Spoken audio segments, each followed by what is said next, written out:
بس اس بات کا خیال رکھیں کہ صبح سے لے کے رات تک ہر کام کو سنت کے مطابق کرنا ہے، اور کوئی کام نہ خلاف سنت کرنا ہے نہ خلاف سنت ہوتے ہوئے دیکھنا ہے۔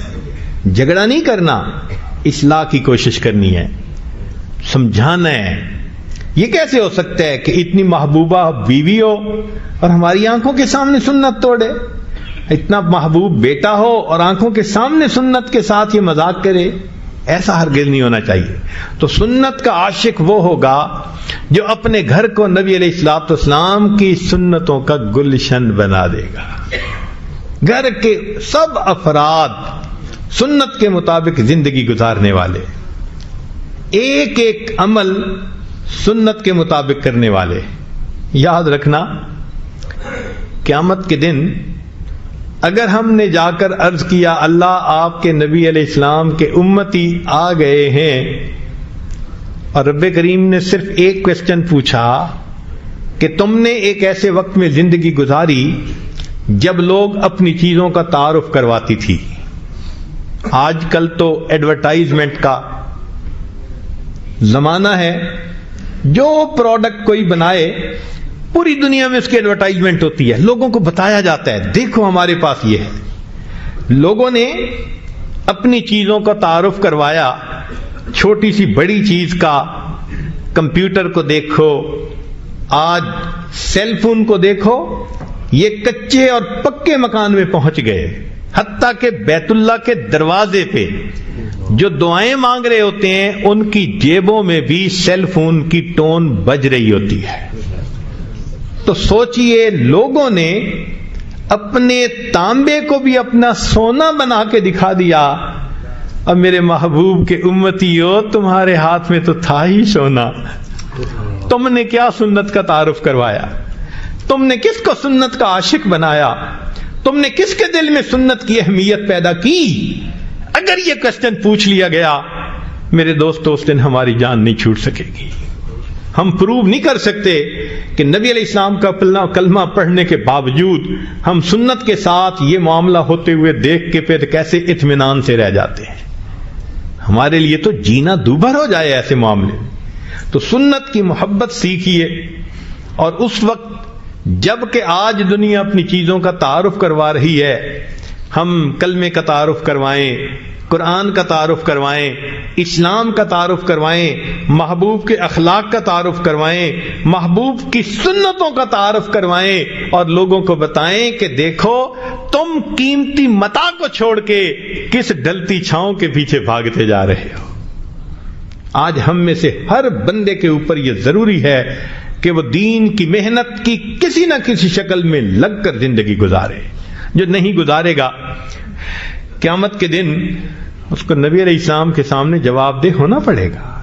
نبی علیہ الصلوۃ والسلام تہجد کے وقت رویا کرتے تھے، آنسو بہاتے تھے، ریش مبارک آنسوؤں سے تر ہو جاتی تھی، اتنا لمبا سجدہ فرماتے تھے کہ عائشہ صدیقہ عنہا فرماتی ہیں مجھے گمان ہونے لگتا کہ کہیں روح مبارک پرواز تو نہیں کر گئی، تو میں پاؤں کے انگوٹھے مبارک کو پکڑ کے ہلاتی تھی کہ زندگی کے آثار تو ہیں۔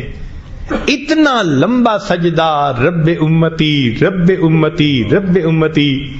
نبی علیہ السلام امت کے لیے روتے رہے، حالانکہ نبی علیہ السلام کو بتا دیا گیا تھا آپ کے بعد آپ کی آنے والی اولاد کے اوپر مشکل وقت آئیں گے، حسن رضی اللہ عنہ کے ساتھ یہ ہوگا، سیدنا حسین رضی اللہ عنہ کے ساتھ یہ ہوگا۔ نبی علیہ السلام نے حدیث میں بتلا دیا کہ میرے اس نواسے کے ساتھ میرے بعد یہ ہونے والا ہے۔ نبی علیہ السلام نواسوں کے بارے میں نہیں روئے۔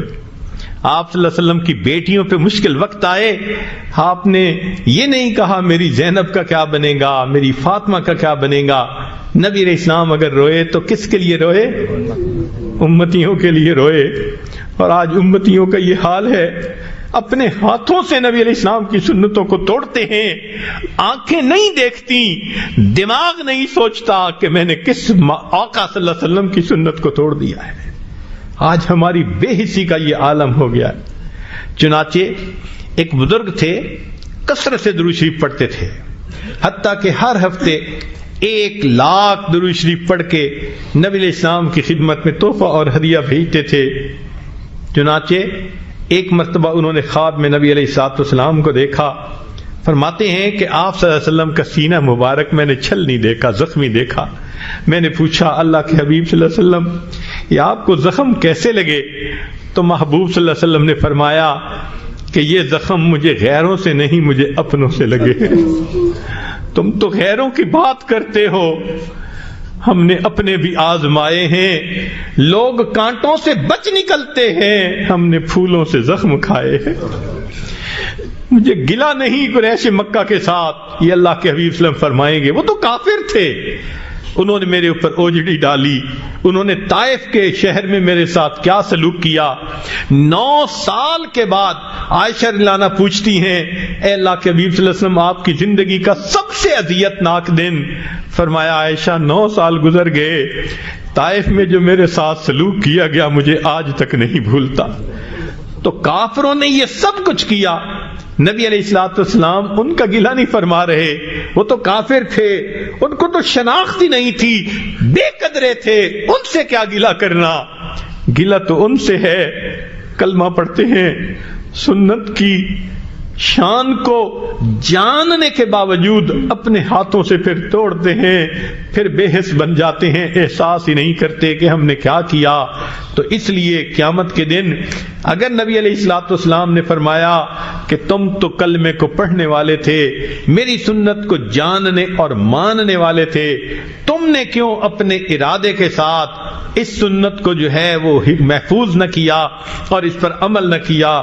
ہم قیامت کے دن کوئی جواب نہیں دے سکیں گے۔ چنانچہ ایک چھوٹا سا بچہ، اس کو یہ بات سنائی گئی جس کی عمر 7 سال تھی کہ نبی علیہ الصلوۃ والسلام کے سینے پہ گویا زخم پڑتا ہے جو امتی سنت کے خلاف کام کرتا ہے۔ اس بچے کے دل میں محبوب کی محبت تھی۔ اس کے بعد اس کی یہ کیفیت بن گئی، کھانا کھاتے ہوئے پوچھتا امی سنت کیا ہے، لباس پہنتے ہوئے پوچھتا امی سنت کیا ہے، سوتے ہوئے پوچھتا امی سنت کیا ہے۔ اگر 7 سال کے بچے کو محبوب کے ساتھ ایسی محبت ہے، اللہ نے قیامت کے دن پوچھ لیا او میرے نبی کے وارثو، او علماء، او طلباء، ورثۃ الانبیاء بننے کی تو بڑی تمنا رہی، تمہارے دل میں کیوں سنت کی اتنی محبت نہیں تھی؟ تو ہم قیامت کے دن نبی علیہ الصلوۃ والسلام کے ساتھ کیا جواب دے سکیں گے؟ محبوب صلی اللہ علیہ وسلم بھی پوچھیں گے میری سنتیں ذبح ہوتی تھیں، تم چین کی نیند گھروں میں سوتے تھے، تمہاری بیوی سنت کے خلاف کام کرتی تھی، زبان نہیں کھلتی تھی، بیٹا سنت توڑتا تھا، بیٹی سنت توڑتی تھی، تم محبت بھری نظروں سے ان کو دیکھتے تھے، کیا میرے محبوب کی سنتی کی کوئی ویلیو تمہاری نظر میں نہیں تھی؟ کیوں آ گئے ہو آج اس محبوب کی شفاعت لینے کے لیے اور ان سے شفاعت طلب کرنے کے لیے؟ اگر قیامت کے دن ہم سے یہ پوچھ لیا ہمارا کیا بنے گا؟ آج وقت ہے، ورنہ تو اللہ تعالیٰ فرمائیں گے کہ تم نے جس سے وفا کرنی تھی اس سے تم نے جفا کی، اور جن سے تمہیں جفا کرنی چاہیے تھی ان غیروں کے طریقوں سے تم نے وفا کی۔ کوئی تو ہوتا آج کے زمانے میں جو سنت کے ٹوٹنے پہ وہی کہتا جو حذیفہ رضی اللہ عنہ نے کہا تھا اترک سنت حبیبی لہؤلاء الحمقاء، مگر آج تو وہ کیفیت ہی نہیں۔ کسی غم گسار کی محنتوں کا عجیب میں نے سلا دیا، جسے میرے غم نے گھلا دیا اسے میں نے جی سے بھلا دیا، میں تیرے مزار کی جالیوں کی ہی مدحتوں میں مگن رہا، تیرے دشمنوں نے تیرے چمن میں خزاں کا جال بچھا دیا، میرے مہرباں تیرا شکریہ بھلا کس زبان سے کروں ادا، میری زندگی کی اندھیری شب میں چراغ فکر جلا دیا۔ جن کے ہم پر احسانات ہیں، جنہوں نے اللہ تک پہنچنے کا راستہ دکھایا، جنہوں نے دل کو منور کرنے کا طریقہ سمجھایا، جو محسن کائنات ہیں، محسن انسانیت ہیں، آج ہمیں ان کے طریقوں کے ساتھ وفا کرنی چاہیے اور ان کو اپنے سر سے لے کے پاؤں تک اپنے جسم کو اس سے مزین کرنا چاہیے تاکہ کل قیامت کے دن نبی علیہ الصلوۃ والسلام کی خدمت میں حاضری ہو، محبوب گلہ نہ فرما سکیں تو نے میری سنت کا لحاظ کیوں نہ کیا۔ ہم نے اکثر لوگوں کو دیکھا ہے، کاروباری لوگوں کو، باپ کا دل دکھاتے جھجکتے ہیں، ماں کا دل دکھاتے جھجکتے ہیں، امی کا دل کہیں ٹوٹ نہ جائے، دکھی نہ ہو جائے۔ ارے باپ کا دل دکھاتے تو اتنا دکھتے ہیں، کیا نبی علیہ الصلوۃ والسلام کا درجہ دل میں اتنا بھی نہ رہا جتنا ایک باپ کا ہوتا ہے؟ حالانکہ اللہ کے حبیب صلی اللہ علیہ وسلم تو ماں باپ اپنی جان سے بھی زیادہ بندے کو محبوب ہونے چاہیے، اور بسا اوقات تو حال یہ ہوتا ہے کہ سنت کو توڑ دینا یا چھوڑ دینا تو ایک الگ بات رہ گئی، کلمہ پڑھنے والے مسلمان، یونیورسٹیوں اور کالجوں کے رہنے والے محبوب صلی اللہ علیہ وسلم کی سنتوں کا مذاق اڑا رہے ہوتے ہیں، خود کلمہ بھی پڑھتے ہیں اور محبوب کی سنت کو دیکھتے ہیں، مذاق کر رہے ہوتے ہیں۔ سوچئے نبی علیہ الصلوۃ والسلام کے سامنے جب قیامت کے دن پہنچے تو محبوب فرمائیں گے سحقن سحقا، چلے جاؤ دور چلے جاؤ، تم میری سنتوں کا مذاق اڑاتے تھے۔ یاد رکھنا کافر نبی علیہ السلام کا مذاق اڑاتے تھے، آج کے روشن خیال یا تاریخ خیال وہ نبی علیہ السلام کی سنتوں کا مذاق اڑاتے ہیں۔ بات تو ایک ہی جیسی ہے، کل قیامت کے دن نبی علیہ السلام کی شفاعت کیسے نصیب ہوگی اگر انہوں نے اللہ کے سامنے یہ بات کہہ دی، یا رب ان قوم اتخذوا ھذا القرآن مہجورا، اللہ یہ میری قوم ہے جنہوں نے قرآن کو پشت پیچھے ڈال دیا تھا، تو بتائیے کہ پھر ہمارا کیا بنے گا؟ آج وقت ہے نبی علیہ الصلوۃ والسلام کی سنتوں کو اپنائیں تاکہ اللہ رب العزت کی نظر میں پسند آ جائے، اللہ رب العزت ہم سے محبت کرنے والے بن جائے۔ ہم نے تو دنیا میں دیکھی ہیں مثالیں کہ ماں اس کو کہو نا کہ یہ تمہارے بچے کی فوٹو ہے، ذرا اس کو آگ میں ڈال دو، وہ کہے گی میں اس کو آگ میں تو نہیں ڈالوں گی، کسی اور طریقے سے اس کو ضائع کر سکتی ہوں، آگ میں نہیں ڈالوں گی۔ میرے بیٹے کی تصویر ہے، اگر ماں محبت کی وجہ سے بیٹے کی تصویر کو آگ میں ڈالنا پسند نہیں کرتی تو کیا سمجھتے ہیں قیامت کے دن جو نبی علیہ السلام کی شکل و شباہت لے کر اللہ کے سامنے پیش ہوگا، کیا اللہ تعالیٰ اپنے محبوب صلی اللہ علیہ وسلم کی تصویر کو جہنم میں بھیج دیں گے، جہنم کی آگ میں جلا دیں گے؟ ایسا کبھی نہیں ہوگا۔ اس وقت پتہ چلے گا کہ سنت کے ظاہر پر بھی عمل کرنے کا درجہ کیا تھا۔ ہم اتنا تو کہہ سکیں گے تیرے محبوب کی یا رب شباہت لے کے آیا ہوں، حقیقت اس کو تو کر دے، میں صورت لے کے آیا ہوں۔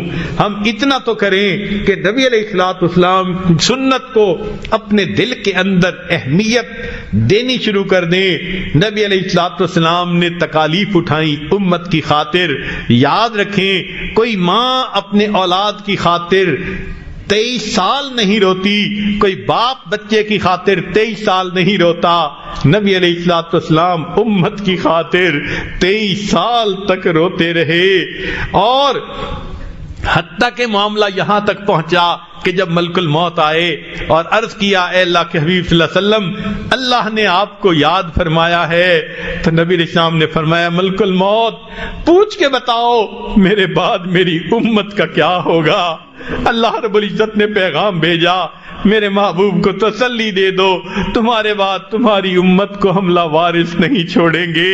محبوب کو جب تسلی دی گئی فرمایا اب میں اللہ سے ملنے کے لیے تیار ہوں۔ محبوب کو تو امت سے اتنی محبت ہو اور ہمارا حال یہ ہو کہ نبی علیہ الصلوۃ والسلام کی سنت کو کچھ سمجھیں ہی نہ، صبح و شام اس کو توڑتے پھریں اور احساس بھی نہ ہو کہ ہم نے کیا کیا۔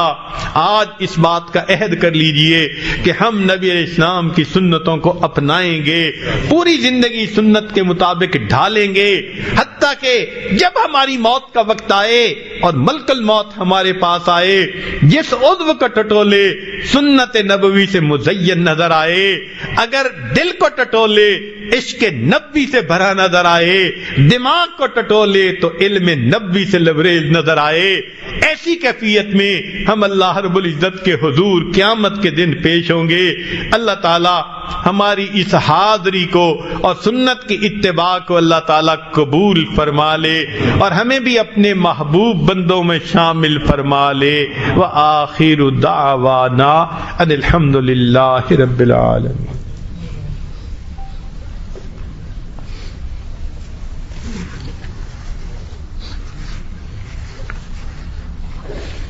دعا سے پہلے بتایا گیا تھا کہ کچھ احباب ایسے ہیں جو توبہ طائب ہونا چاہتے ہیں، آج تک جو سنتوں کے خلاف عمل کرتے رہے اس پہ سچی توبہ کرنا چاہتے ہیں، بیعت بھی ہونا چاہتے ہیں، تو یہ عاجز توبہ کے کلمات پڑھائے گا، سچے دل کے ساتھ زندگی کے پچھلے سب گناہوں سے سچی پکی توبہ کر لیجئے۔ الحمدللہ وکفا وسلام علی عبادہ الذین اصطفی، اما بعد۔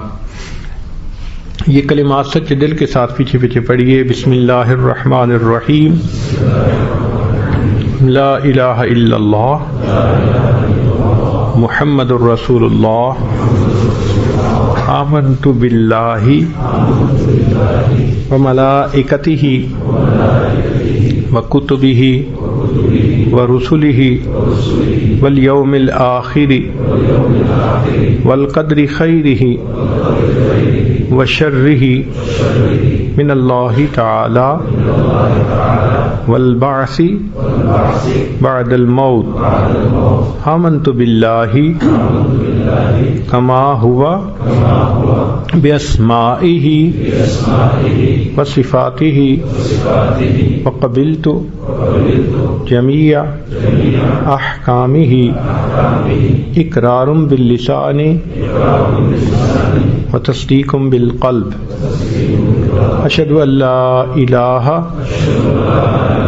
الا اللہ واشہد ان محمدا عبدہ ورسولہ، استغفر اللہ ربی من کل ذنب واتوب الیہ برحمتک یا ارحم الراحمین۔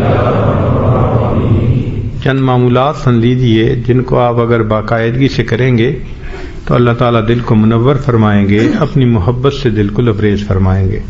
100 مرتبہ درود شریف صبح شام پڑھنا، 100 مرتبہ استغفار پڑھنا، روزانہ قرآن مجید کی تلاوت کرنا، چلتے پھرتے دل میں اللہ تعالیٰ کا دھیان رکھنا، اور روزانہ صبح شام 10-15 منٹ ذکر قلبی یعنی مراقبہ کرنا۔ مراقبے کا طریقہ یہ ہے کہ جب آپ نماز پڑھ کے فارغ ہوں تو تھوڑی دیر کے لیے ظاہر کی آنکھوں کو بند کر لیں، من کی آنکھوں کو کھول لیں، اور یہ سوچیں کہ اللہ رب العزت کی رحمت آ رہی ہے، میرے دل میں سما رہی ہے، دل کی ظلمت اور سیاہی دور ہو رہی ہے، اور میرا دل اللہ اللہ اللہ، یہ میرا دل بول رہا ہے، زبان سے نہیں پڑھنا، سانس سے کچھ نہیں کرنا، جسم کو حرکت نہیں دینی، چپ چاپ ریلیکس بیٹھنے، جیسے کیسٹ پہ تلاوت ہو رہی ہوتی ہے تو آپ کتنے آرام سے سن رہے ہوتے ہیں، توجہ اسی طرح متوجہ ہو کر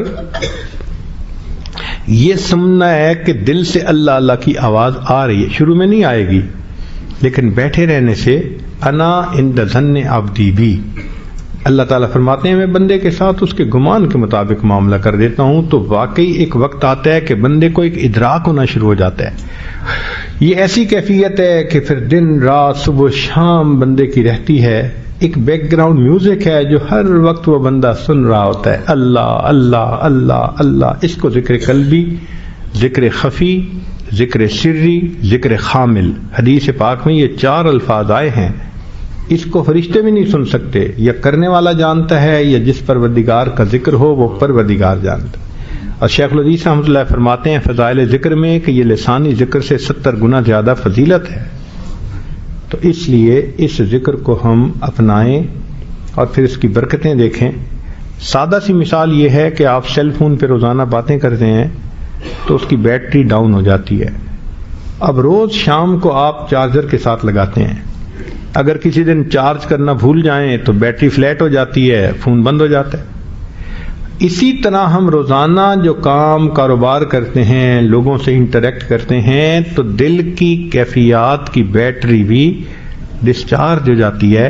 تو ہمیں بھی چاہیے کہ شام کو آ کے اس دل کو بیٹری چارج کرنے کے لیے چارجر کے ساتھ لگائیں. تو یہ جو تصور ہوتا ہے نا اللہ کی رحمت آ رہی، تو اوپر سے وہ بجلی آتی ہے بزرگوں کے اس تار کے ذریعے سے، اور دل کو پھر یہ چارج کر دیتی ہے.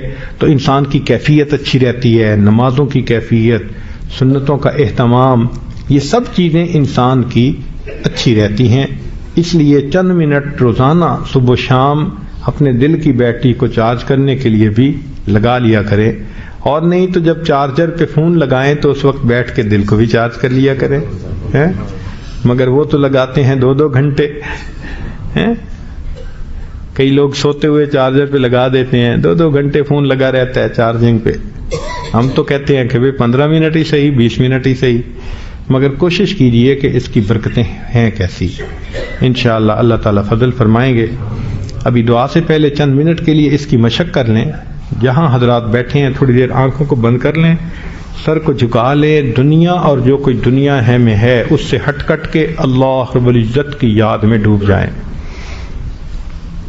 انسان جب اپنے اندر جھانکتا ہے اسے اپنی اصل تصویر نظر آتی ہے. اپنے من کے دریچے کو کھولیے، اپنی اصل تصویر کو دیکھیے.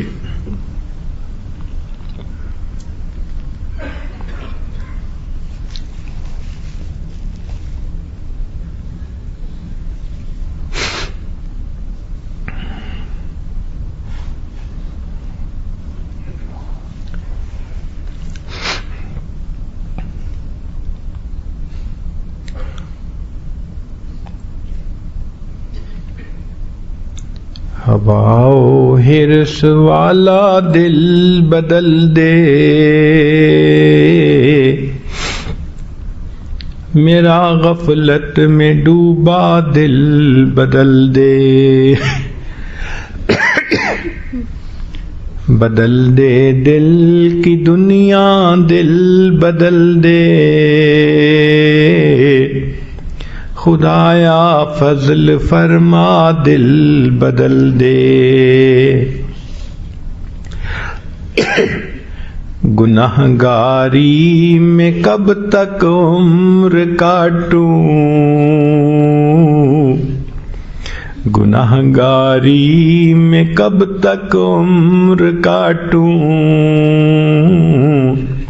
بدل دے میرا رستہ دل بدل دے.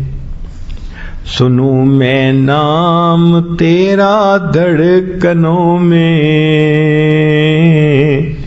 مزہ آ جائے مولا دل بدل دے. ہٹا لوں آنکھ اپنی ماں سوا سے، جیوں میں تیری خاطر دل بدل دے. یہ کیسا دل ہے سینے میں الہی، جو زندہ بھی ہے مردہ دل بدل دے. پڑا ہوں تیرے در پر دل شکستہ، رہوں کیوں دل شکستہ دل بدل دے. میری فریاد سن لے میرے مولا، بنا لے اپنا بندہ دل بدل دے. تیرا ہو جاؤں اتنی آرزو ہے، بس اتنی ہے تمنا دل بدل دے. گنہگاری میں کب تک عمر کاٹوں، بدل دے میرا رستہ دل بدل دے.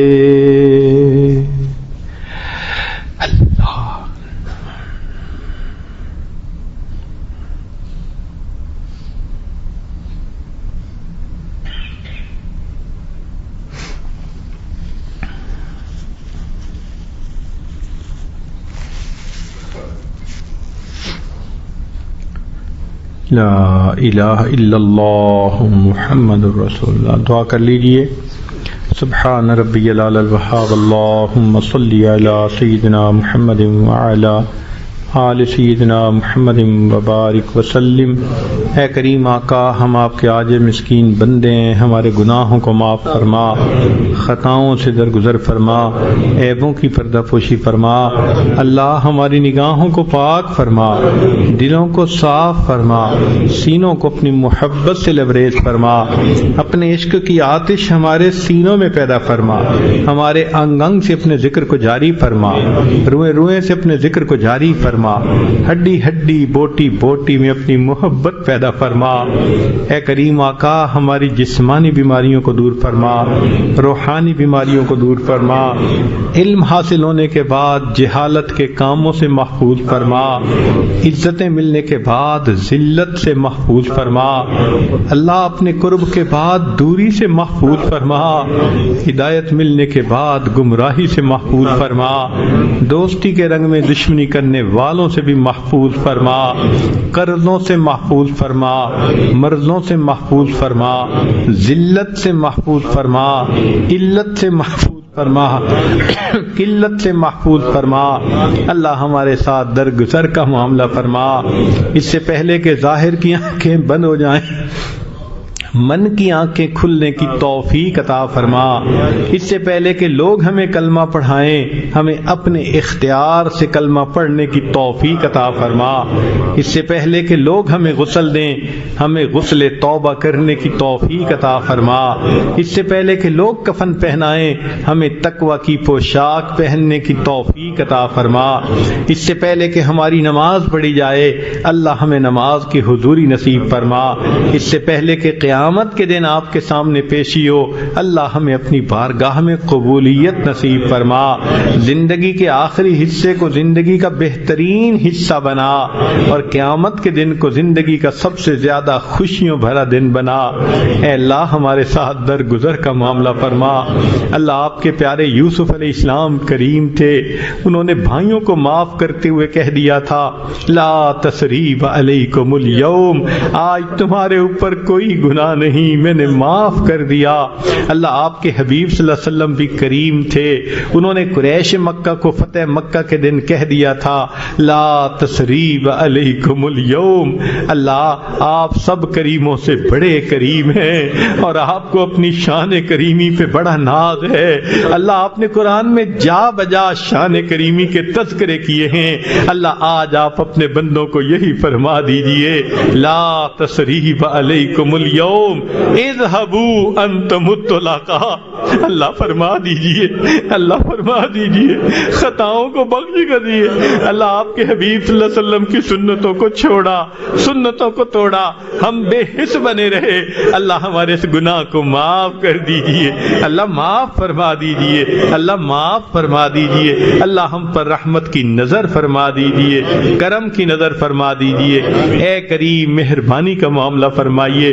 اللہ آپ نے موسیٰ علیہ السلام کو فرعون کی طرف جب بھیجا تھا، فرمایا فَقُولَا لَهُ قَوْلًا لَيِّنًا، اس سے نرم گفتگو کرنا، نرمی کا معاملہ کرنا.